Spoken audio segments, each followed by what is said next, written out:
할렐루야. 오늘 하나님께 예배하기 위하여 우리 자리에 함께 모였습니다.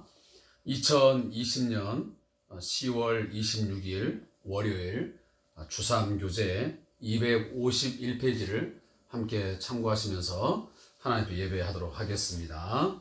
먼저 우리 찬송가 445장을 드리도록 하겠습니다. 445장 태산을 넘어 험곡에 가도.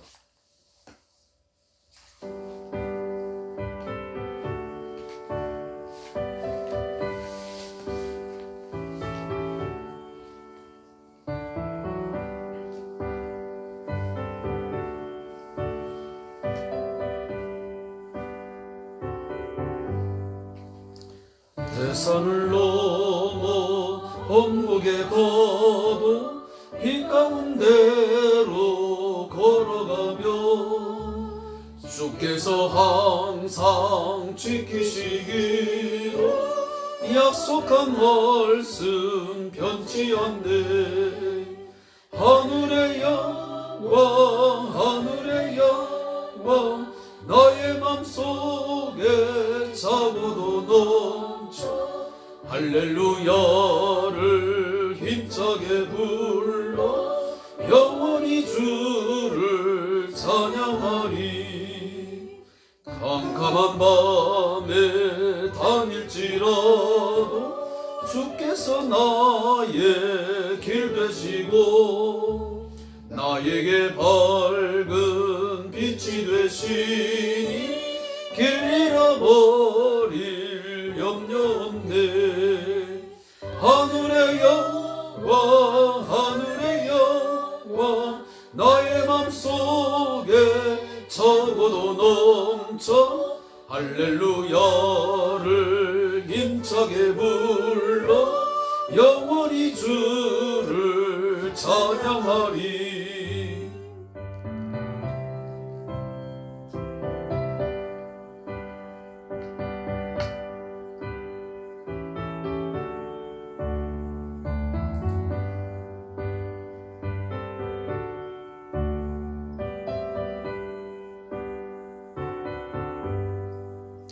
광명한 금이 마음에 받아 찬란한 천국 바라보고 할렐루야를 힘차게 불러 날마다 빛에 걸어가리. 하늘의 영광 하늘의 영광 나의 맘속에 차고도 넘쳐 할렐루야를 힘차게 불러 영원히 주를 찬양하리.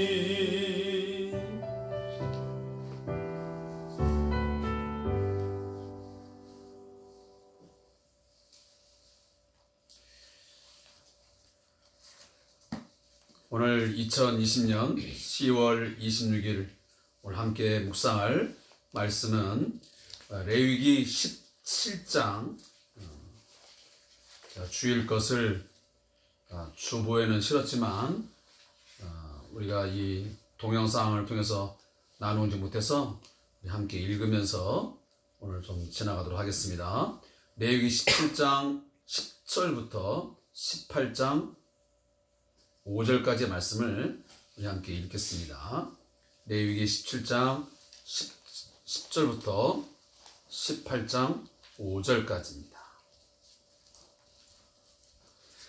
구약성경 173페이지에 기록되어 있습니다. 우리 말씀을 함께 합독하겠습니다. 읽겠습니다. 이스라엘 집 사람이나 그들 중에 거류하는 거류민 중에 무슨 피든지 먹는 자가 있으면 내가 그 피를 먹는 그 사람에게는 내 얼굴을 대하여 그를 백성 중에서 끊으리니 육체의 생명은 피에 있음이라. 내가 이 피를 너희에게 주어 제단에 뿌려 너희의 생명을 위하여 속죄하게 하였나니 생명이 피에 있으므로 피가 죄를 속하느니라. 그러므로 내가 이스라엘 자손에게 말하기를 너희 중에 아무도 피를 먹지 말며 너희 중에 거류하는 거류민이라도 피를 먹지 말라 하였나니 모든 이스라엘 자손이나 그들 중에 거류하는 거류민이 먹을 만한 짐승이나 새를 사냥하여 잡거든 그것의 피를 흘리고 흙으로 덮을지니라. 모든 생물은 그 피가 생명과 일체라. 그러므로 내가 이스라엘 자손에게 이르기를 너희는 어떤 육체의 피든지 먹지 말라 하였나니 모든 육체의 생명은 그것의 피인즉 그 피를 먹는 모든 자는 끊어지리라.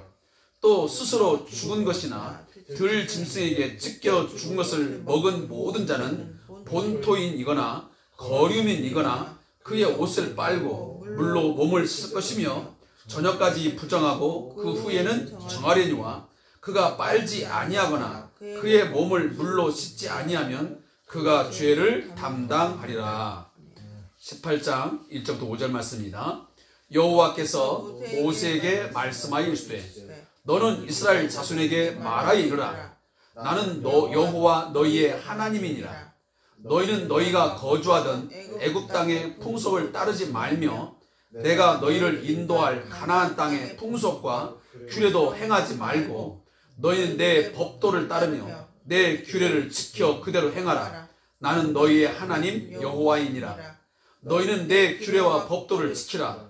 사람이 이를 행하면 그로 말미암아 살리라. 나는 여호와이니라. 아멘. 레위기 17장 10절부터 오늘 18장 5절까지만 말씀을 함께 합독을 했습니다. 17장 10절부터 16절까지의 말씀의 제목은 피의 금지 규정입니다. 그리고 18장 1절부터 5절까지 말씀은 세상의 풍속을 따르지 말라는 제목의 메시지의 내용들입니다. 지난 그 주일날 있었던 17장 10절부터 16절까지 말씀을 요약한 본문 요약을 이 주삼교재에 있는 것을 읽어드리면 이렇습니다. 본문은 이스라엘 백성에게 피를 먹지 말라고 강조하는 규정이다. 피를 먹지 말라는 내용이 반복되는데 피는 생명을 상징하기 때문이다. 그리고 피는 속죄의 능력이 있기에 인간의 죄를 속하는 제사에 사용된다. 피는 인간이 함부로 할 수 없는 오직 하나님께만 드려지는 신성한 것이다. 그런 피를 먹는 행위는 하나님의 것을 탈취하는 부정한 일이다. 이렇게 규정을 하여 요약을 하고 있습니다. 사랑하는 성도 여러분, 우리는 이 레위기서를 함께 묵상하면서 중점적으로 생각할 것은 하나님의 백성은 이 거룩성, 그리고 어떤 성결함, 이 부분을 늘 놓치지 말고 살아야 된다는 것입니다. 레위기는 이 제사법을 통해서 또 어떤 성결법, 그리고 그 외에도 많은 이런 정결법을 통해서 우리에게 끊임없이 요구하는 것은 하나님의 백성은 구별된 삶을 살아야 된다. 다시 말하면 성결한 삶을 살아야 된다. 그리고 정결한 삶을 살아야 된다. 라는 것을 계속적으로 우리에게 반복적으로 교육을 통해서 이 가르침을 통해서 우리의 어떤 이 마음에 새기고 있는 것입니다. 특히나 오늘 17장을 전체를 읽지 않았지만 17장의 내용들을 보면 이 피를 먹지 말라는 이 규정을 굉장히 강하게 강조를 하고 있습니다. 그러면 왜 하나님께서는 굳이 당시에 피를 먹지 말라는 그 금지 규정을 이토록 강조하셨을까? 오늘 10절부터 16절까지도 말씀도 쭉 보다 보면 피를 먹지 말라 이런 내용들을 거듭 반복하고 있습니다. 그 이유를 뭐라고 말씀하고 있습니까? 육체의 생명이 피에 있기 때문이라고 말씀합니다. 피는 곧 생명이기 때문에 그 피를 먹는 행위는 하나님께서 그 생명을 취하는 것으로 여겨져서 그것은 인간이 결코 해서는 안 된다라고 말씀하고 있는 것입니다. 사람의 생명의 모든 그 소유권은 하나님 앞에 속한 것이고 하나님의 주권 안에 있기 때문에 인간이 그것을 함부로 취해서는 안 된다는 것을 말씀하고 있는 것입니다. 두 번째는 왜 피를 먹지 말라 하냐면 제사에서 피가 하는 역할이 있기 때문에 그렇습니다. 자, 제사에서 피가 하는 역할이 뭡니까? 속죄를 하는 역할이죠. 그래서 오늘 말씀 보니까 11절에 보면 생명이 피에 있으므로 피가 죄를 속하느니라. 우리 인간이 하나님 앞에 죄를 지음으로 우리가 죄인이 되었습니다.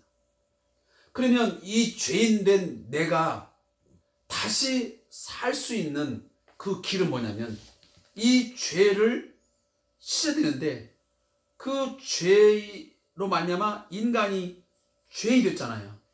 그러니까 이 사람을 다시 살리기 위해서는 어떤 그 생명이 그 생명의 값이 지불돼야 되는 거예요.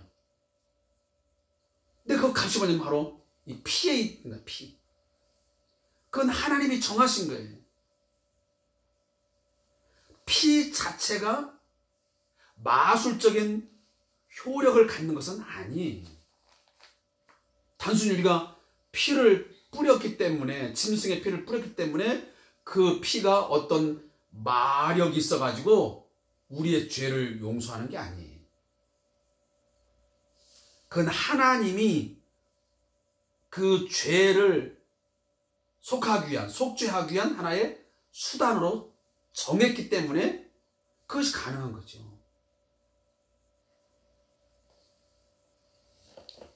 십자가 자체가, 예수님의 십자가 자체가 우리에게 어떤 그 능력을 발휘하거나 그 십자가 자체에서 어떤 신비한 뭐가 나오는 게 아니잖아요. 십자가 그 나무 형틀 그 자체로 우리의 죄가 용서되는 건 아니에요.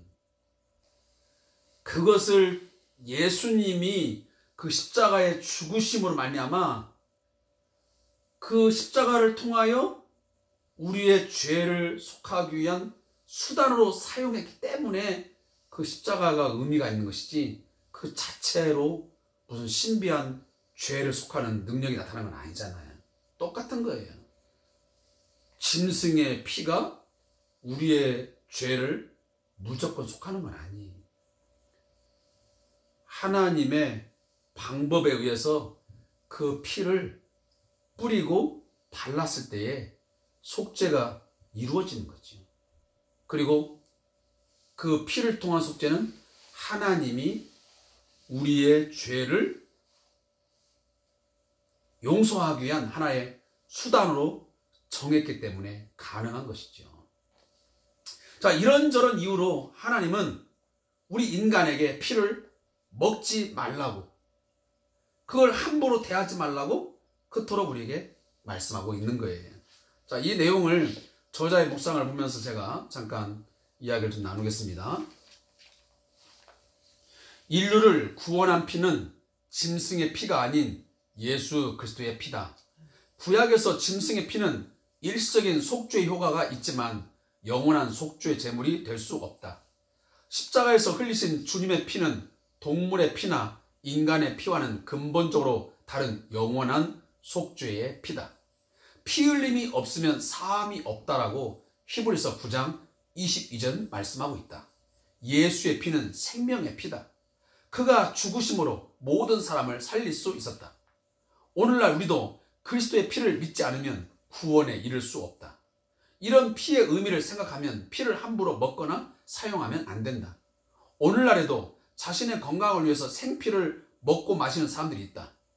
지금이라도 십자가의 피에 담긴 놀라운 구원의 의미를 모르고 사는 사람들에게 예수의 피의 복음을 전해야 할 것이다. 사실 지금도 우리가 함부로 생피를 먹으면 안 되잖아요. 그게 사실 그 건강에 결코 좋을 수가 없어요. 그런 부분도 있고요. 더더욱이 이 구약적인 의미에서는 좀 전에 말씀드렸지만 피는 그 생명 그 자체이고, 또한 그 피를 통해서 하나님은 속죄의 수단으로 사용하셨기 때문에 그런 부분에서 우리가 피를 함부로 먹거나 사용해서는 안 된다는 것을 우리가 한번 생각하고 넘어가는 것은 중요한 것 같습니다. 자, 그리고 오늘 18장 1절부터 5절 말씀을 보면서 세상의 풍속을 따르지 말라라는 말씀을 좀 하고 있습니다. 자, 여기 보면 제가 이 부분을 좀 한번 먼저 이야기할게요. 지금 오늘 18장을 이제 우리 공부를 하게 되는데 18장부터 20장까지는 거의 한 단락이에요. 이게 한 뭉치예요. 그래서 19장을 중심으로 해서 18장과 20장이 이렇게 들어가 있는 거예요.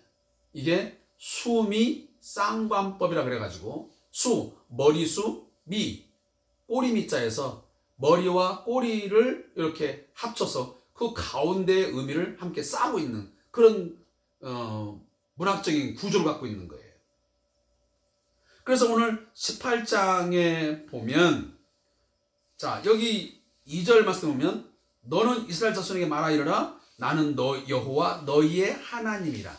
자, 4절도 보면 똑같은 내용으로 나는 너희의 하나님 여호와니라. 이 말이 앞과 뒤에 같이 이렇게 샌드위치법으로 이렇게 그 위치를 하고 있어요. 그리고 그 가운데다가 지금 뭘 놓고 있냐면 너희가 거주하던 애굽 땅의 풍속을 따르지 말며 내가 너희를 인도할 가나안 땅의 풍속과 규례도 행하지 말고 너희는 내 법도를 따르며 내 규례를 지켜 그대로 행하라. 자, 앞과 뒤에 똑같은 단어가 이렇게 있으면서 그 가운데다가 아주 중요한 의미를 딱 집어넣어놨어요. 자, 이건 무슨 말씀이냐면 내가 너희에게 지금 이 말을, 이 규례를, 지금 이 말씀을 전하는데 누구냐? 나는 너희의 하나님이다. 내가 너희의 여호와 하나님이다. 그 하나님이 지금부터 말씀하신다. 어떤 내용을 잘 들어라. 그 중심이 여기 있다. 너희는 절대로 너희가 과거에 거주했던 그 애굽 땅의 풍속을 따르지 말아라. 그리고 앞으로 너희가 들어갈 그 가나안 땅의 풍속과 규례도 너희들이 절대로 따라서 행하면 안 된다. 그러면 너희들이 따라야 할 법과 규례는 무엇이냐? 하나님의 법도와 하나님의 규례를 지켜 행해야만 된다. 그래야만 너희가 살리라 말씀하시죠. 자, 이것을 잘못 들으면 그러면 행위 구원론인가? 이런 말씀. 아니, 그렇게 우리가 비약적으로 할 내용이 아니고 하나님의 언약의 백성은 반드시 세상의 풍속을 따르지 말고 우리가 이 땅을 밟고 세상 속에 살아가지만 우리는 반드시 하나님의 법이 있고 하나님의 규례가 있는 거예요. 그것을 지키면서 살라고 하는 것을 우리에게 말씀하는 거예요. 자, 이 말씀을 우리가 좀 더 쉽게 이해하려면 에베소서를 한번 우리가 같이 읽어보면 좋을 것 같아요. 에베소 4장을 한번 보겠습니다.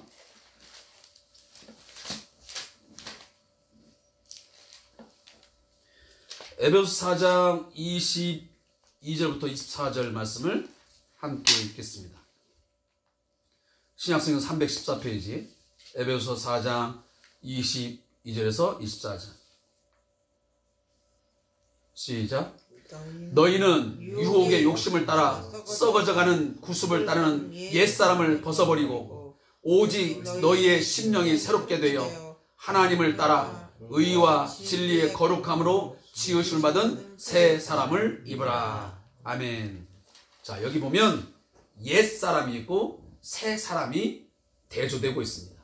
옛 사람은 우리가 예수 믿기 전 내 사람이 옛 사람이에요. 과거 예수님을 믿기 전, 예수의 생명이 우리 안에 들어오기 전에는 우리는 하나님이 없이 세상의 문화와 세상의 가치와 세상의 풍속을 쫓아서 살아갔습니다. 그것이 최고인 줄 알았고 그게 최선인 줄 알았습니다. 그게 인간의 행복인 줄 알았습니다. 그렇지만 이제는 우리가 예수를 믿어 이제는 우리의 심령이 새롭게 되어 새 사람을 입게 되었으면 이제는 하나님을 따라 의와 진리의 거룩함으로 지으심을 받은 이제 새 사람답게 그리스도의 법을 따르면서 성령을 좇아 행하는 사람으로 살아가야 됨이 마땅한 거예요. 그것을 오늘 이 레위기서를 통해서 우리가 함께 연결하면서 볼 수 있는 내용들이에요. 자, 저자의 묵상을 함께 좀 읽어보겠습니다. 이스라엘 백성이 가나안 땅에 들어가서 성공하는 길은 가나안의 문화와 풍속을 따르지 않고 하나님의 거룩한 백성으로서의 삶을 사는 데 있다. 이스라엘 백성이 광야에서 보낸 40년의 세월은 하나님의 말씀대로 살아가는 방법을 터득하기 위함이다. 오늘날 그리스도인은 세상의 풍속을 따르지 않고 사는 일이 중요하다. 이것을 해결하기 위해서는 적극적으로 하나님의 말씀을 지켜 행하는 일이 생활화되어야 한다. 악을 멀리하고 세상을 따르지 않겠다는 마음가짐만으로는 세상의 유혹을 이길 수 없다. 적극적으로 말씀을 실천하고 행하는 일이 뒤따르지 않으면 언제 어떻게 세상의 풍속에 미혹을 당할지 모른다. 성령의 도우심으로 하나님의 말씀을 따라 사는 것이 필요하다. 그렇게 되면 세상의 풍속을 거부하는 힘이 자연스럽게 생기게 된다. 묻게 됩니다. 하나님, 세상의 어떤 것보다 생명의 말씀을 최우선으로 지키면서 살게 하소서. 아멘. 우리는 늘 유혹과 갈등 속에서 살 수밖에 없는 존재인 것 같아요. 왜? 우리가 약하기 때문에, 연약하기 때문에 뭔가 세상이 추구하고 있는 어떤 방향, 어떤 가치관, 이런 것을 따르지 않자니 어떤 경제활동, 내 사회활동, 여러 가지 전반적으로 많은 손해를 감수해야 되고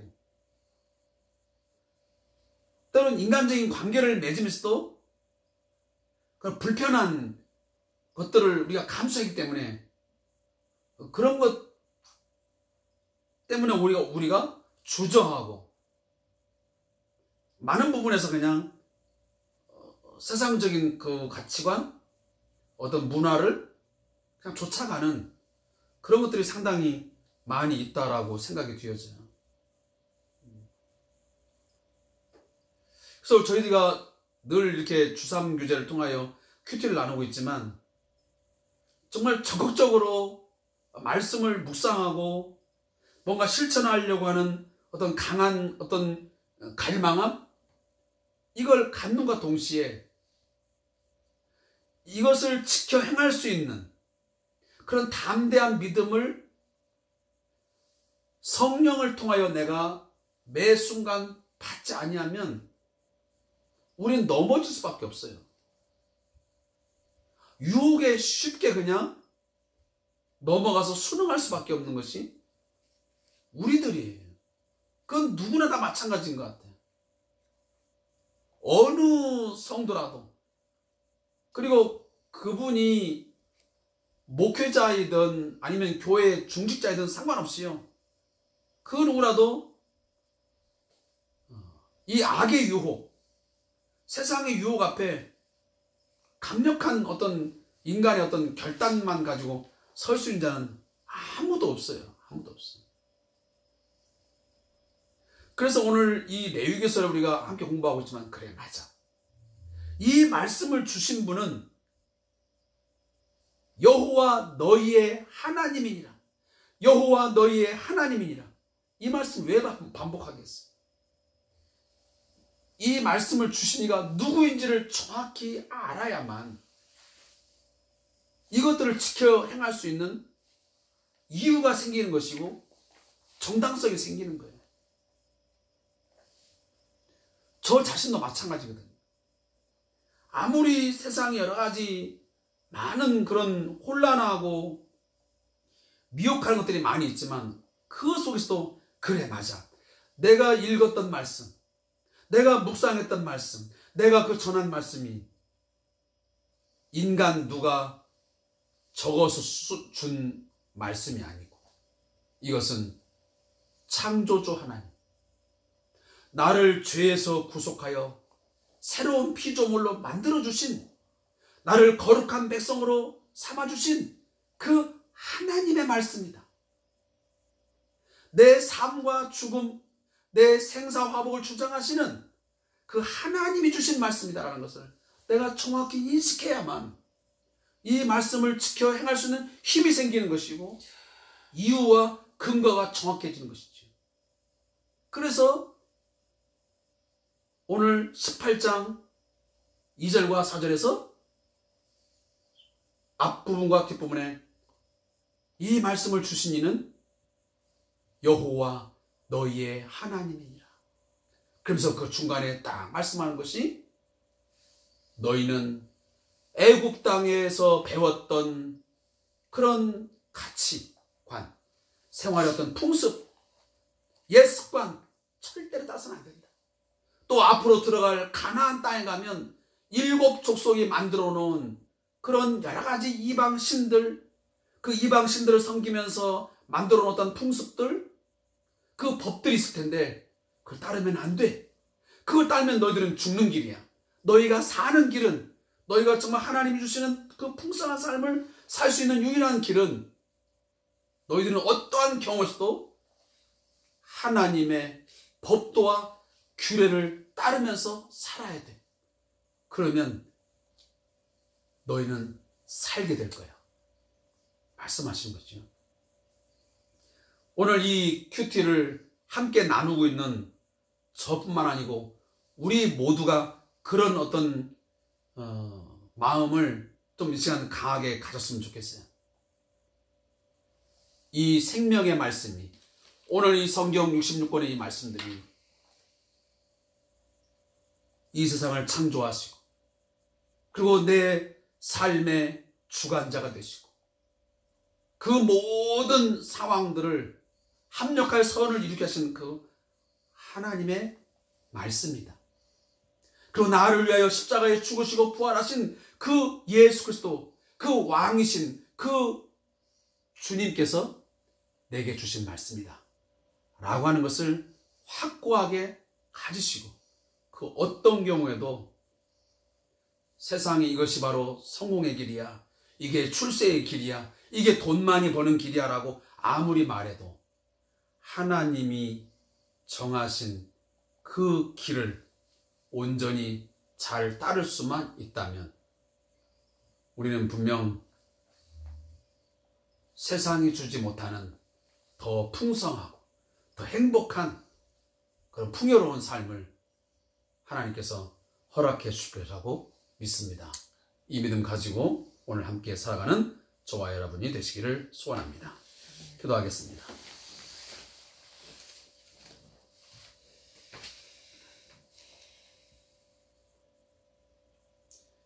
하나님 아버지, 하나님의 백성으로서 오늘도 왕이신 하나님 앞에 엎드려 기도하게 하시고 말씀을 듣게 하시니 감사합니다. 우리는 어떠한 경우에도 오직 하나님만을 섬길 수 있는 믿음을 주시옵소서. 세상에 수많은 신들이 있다라고 말하며 우리를 유혹하고 우리를 현혹하지만 그러한 것에 우리가 넘어가지 않게 하시고 유혹당하지 않게 하시고 오직 하나님만이 살아계시며 우리의 삶의 주관자가 되신 것을 인정하고 고백하는 믿음을 잃지 않게 해 주시옵소서.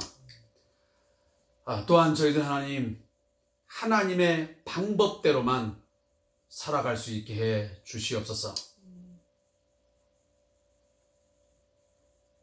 오늘날 세상의 사람들은 사람이 살아가는 방식은 이런 것도 있고 저런 것도 있고 그렇게 살아야만 성공할 수 있고 그렇게 살아야만 출세할 수 있고 그렇게 하야만 많은 돈을 벌어서 행복한 삶을 누릴 수 있다라고 우리에게 말하지만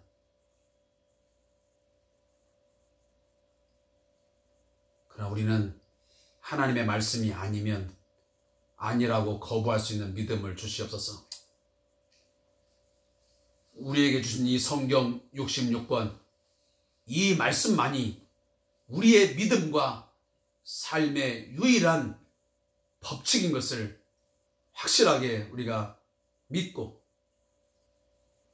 이 말씀의 법과 규례를 지켜 행함으로 하나님 앞에서 사는 귀한 백성들 되도록 하나님 이끌어 주시옵소서. 우리의 삶과 죽음이 우리의 모든 생사화복이 하나님의 손에 있음을 인정한 자들 되게 하여 주셔서 세상의 풍속을 좇지 말고 옛사람의 삶을 벗어버리게 하시고 오직 새사람을 입어서 하나님의 거룩함을 좇아 행하는 저희가 되게 해 주옵소서. 예수님의 이름으로 기도하옵나이다. 아멘. 오늘 함께 이 주삼 함께 해주신 성도님에게 진심으로 감사의 말씀을 드리고요. 이후에도 함께 여러분의 개인기도 또 우리 가정의 문제를 안고 또 교회와 또 국가를 위해서 기도하시고 큐티를 맞추시면 고맙겠습니다. 감사합니다.